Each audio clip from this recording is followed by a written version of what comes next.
Who are you? Guy that's been in your TV sets a couple of years. I'm Congressman Byron Donalds. I represent Southwest Florida Congressional District 19, which is Island, Naples, Fort Myers, Sanibel, Capitola, Boca Grande. I've lived in Florida for 30 years. I moved here at 17 years old. Go to college in Tallahassee. I went to FAMU in Florida State.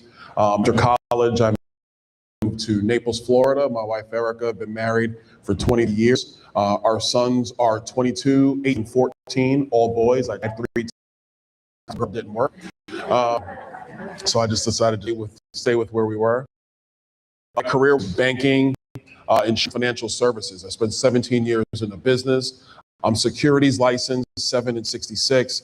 I'd say a $4 million book of business. It would have got a lot bigger. I got elected to Congress, and in Congress don't let you be a fiduciary and member of Congress. So I had to sell my book of business back to my investment firm. When I was served 10 years, just about years in elective office, 4 years in the Florida House of Representatives. I was elected in 2016. I represented Erie County and Eastern Collier County. So LaBelle, Clewiston, Immokalee, and Golden Gate Estates in Naples. And then obviously the last 5.5 years of my life been in that insanity called Washington, D.C. So it's a pleasure to be here with all of you guys this morning. And thanks for being flexible with me. I do appreciate that as well. Thank you. This question is 2 minutes. We want to know why you are running. We also want to know we're famous for the hills on the ground. So we want to know why should we work and vote for you? Great for the question. Running because I want Florida to remain the best state in America. There is nothing in front of us that can stop us except us not making sure we manage not just the growth we're having to deal with, but also the future of Florida's economy while you protect the rural ag lands that our state desperately needs. Timber, sugar, corn, cattle, all the various crops, they're not just essential to Florida's economy, they're really essential to national food security on the eastern seaboard. We need a lot of people out of Florida. We want to protect that while also managing where are we going to single family homes? We're going to put affordable housing. How does commercial and industry and housing and our rural fringe, our environment, how all that come together? And I decided to run for governor because if you look at my record, I spent 7 years, like I said, in the financial industry. Nobody our governor has done that. I did 6 years in Washington, D.C. Nobody else running has done that. So I'm fully aware of the federal budget and our state budget, how they interlink pressures that Washington is put not just on Florida, but on every state in America. Our governor needs to fully understand how it all comes together so you can protect Florida dream, preserve what we love, but also prepare it for another generation of growth. The reason why I believe you should all support me, that was all 1 minute. I got 1 minute to go. Pretty good at this. The reason why I believe you should support and work with me is because it's not just about race for governor. I started in the Tea Party movement in politics. I've been a member of my REC for 16 years now. It's not just going out and doing speeches and doing interviews. I've knocked doors for other candidates. I've held call centers for other candidates. I organized call centers. I was the guy that would go to the supervisor elects, get the data list, break down and hand out phone lists and door lists, quite frankly, to a lot of you ladies in Southwest Florida. Diane Van Paris over there knows she was there and saw me with real time. That was about a decade ago. I'm committed to this party, committed to every candidate who is running as a Republican in our state, because we have to make sure we are focused on doing one thing and one thing only, turning out our voters and beating Democrats.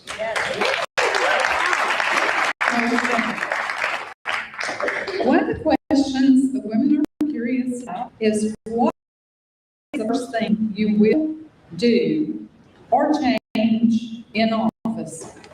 Well, we're blessed. Job for Governor DeSantis has done a tremendous job leading our state, and before him, Governor Scott did a tremendous job leading our state. So the first thing is keeping all the successes and wins thing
well, like I said, we're doing very, very well as a state.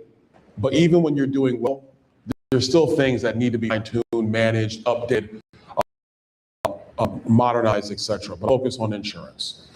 The governor and the legislature, when they brought in tort reform a couple of years ago, that was the right reforms to begin to stabilize our insurance. And it is stabilizing today. And that is a great thing. I've been hearing as I've crossed the state, some people are starting to see premium property and casualty insurance. We think that this year we're going to see rate reductions from our insurance companies because last year, one of the things that didn't occur, we didn't have a hurricane. That helps. We'll see what happens over there, knocking on wood, because I agree. We want to see if we can maintain that. We'll see what happens this year. We think rates will begin to come down again. The war not done.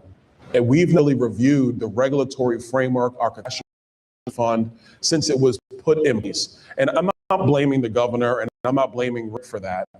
There was a time until, before COVID, insurance rates were relatively cheap. So nobody really thought much about maintaining or updating the CAT fund.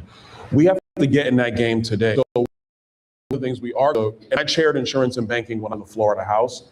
So at the time I did want to make some changes, but the leadership didn't want to do it, and that's the way it is. And you do an assessment of that entire structure and figure out ways we modernize the CAT fund, utilize it so we can push rates further down in our state.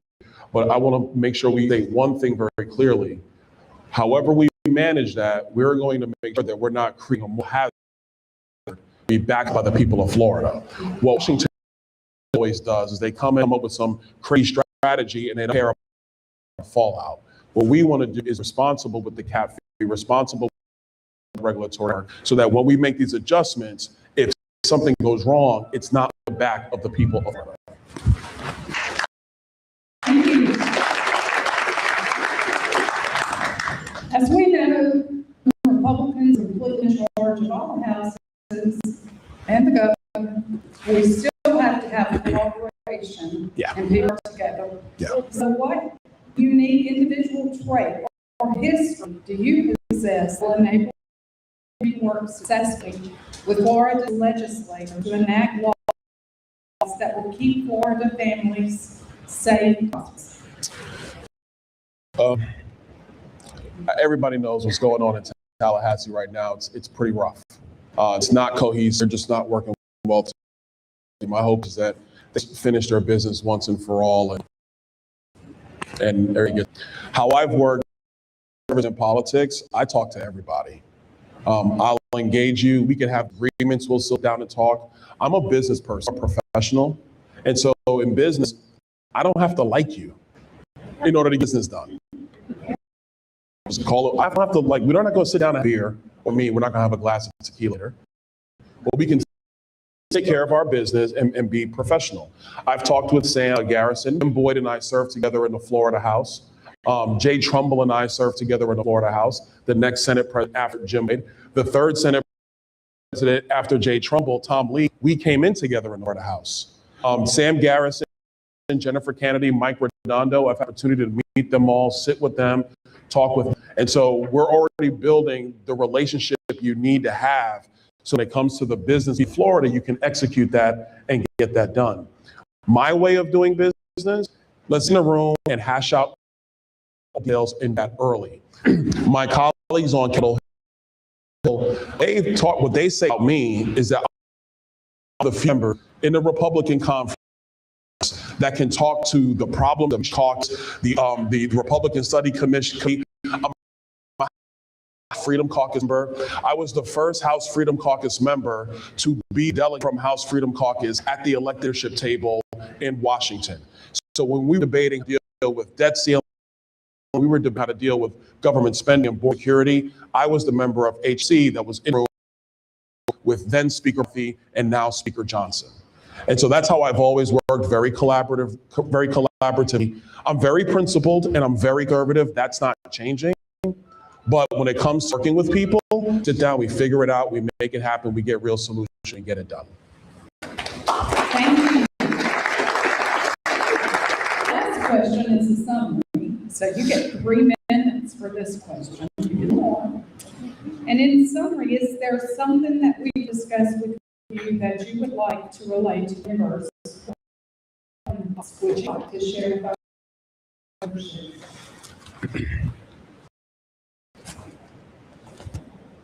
We've talked about how great Florida is, but nothing lasts forever on its own. Everybody remember the old commercials, you know, the rotisserie oven, set it and forget it? Yeah, that's not how this works. We are the state of innovation. We are the state of opportunity. We are the state of freedom. We are the state where people are bringing starting their businesses, where young kids like myself are coming to the state to get educated. We are the state people are raising family, and we are also to say, obviously, where people come and retire and live out their goal years. There was another state that was like a state about 40, 50 years ago, and that used to be the state of opportunity. They even had a tagline for it. It's California Dreaming. You all know, you all remember. Well, the California Dream became a California nightmare, and that's what it is today. And we want to make sure protect the Florida Dream. Because the Florida Dream on my watch will not become a Florida mayor. And how you do that is you stay focused on principle, but the other thing, we work together. Dan, who is a member of Congress, represents the villages and that part of the state. He's a colleague of mine on Capitol. Dan was the first Republican of that since Reconstruction. And I asked Dan, this was back when Florida blue state, and I asked Dan, I said, how did you take back the Florida House? How did you take back the legislature? And he said, didn't do anything. And I said, well, explain this. He said, Byron, the Democrats were in charge of everything, and they were busy fighting. And so we just sat and took control. Folks, right now in our we have to be mindful of facts that yes, we have all 3 branches. We have the court the way we like it. We have local governments, for most part, not all of them, the way we like it. Republicans have run Florida and run it effectively for almost 30 years. But if all we do now is bicker and moan, complain and backstab, send text messages and email, all this stuff to each other, Democrats are loving this.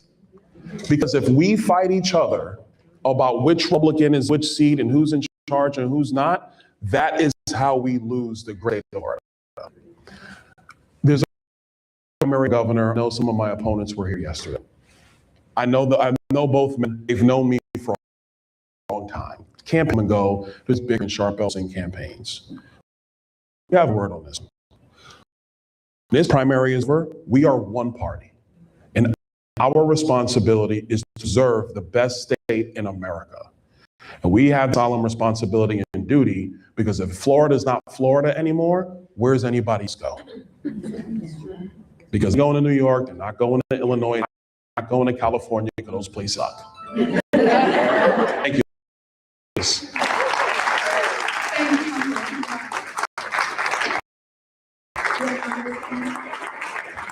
Now, we know that this section is behind this. We think that we will be evident relation in the next. You guys trying to fatten me up here? Thank you so much. I look forward to seeing you.